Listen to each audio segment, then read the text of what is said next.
শুক্রবার থেকে ধামরাইতে শুরু হচ্ছে শ্রী শ্রী যশোমাধব দেবের রথযাত্রা উৎসব। বিশ্বের দ্বিতীয় সর্ববৃহৎ এই রথযাত্রায় যোগ দিতে দেশের বিভিন্ন প্রান্ত থেকে আসতে শুরু করেছেন পুণ্যার্থীরা।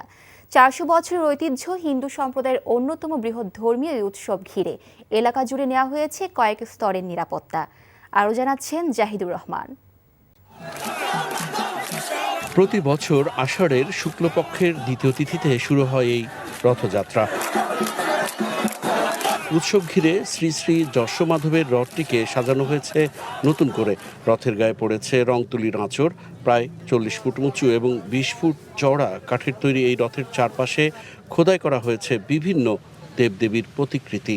রথের কাজ করি বছর একবার, খুব ভালো লাগে।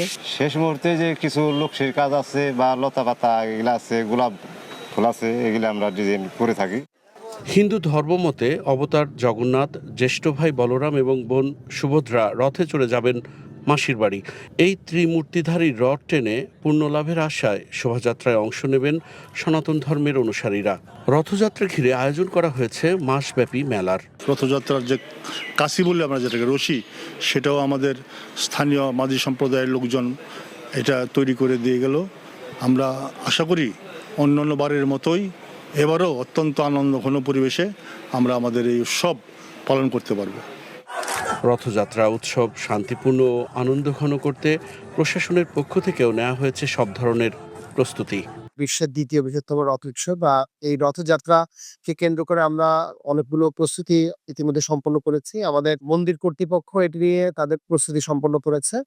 8 দিন মাসির বাড়ি অবস্থান শেষে 9 দিনের মাথায় দশমীর তিথিতে উল্টো রথযাত্রায় প্রত্যাবর্তনের মাধ্যমেই পরিসমাপ্তি হবে ধর্মীয় এই আনুষ্ঠানিকতার। Zahidur Rahman, NTV news, Dhamrai, Dhaka. Bundle থাকলে প্রতি সেনমানিতে টাকা বাঁচবে। বিকাশ সেনমানি বান্ডেল কিনে জিতুন প্রতি লেনদেনে।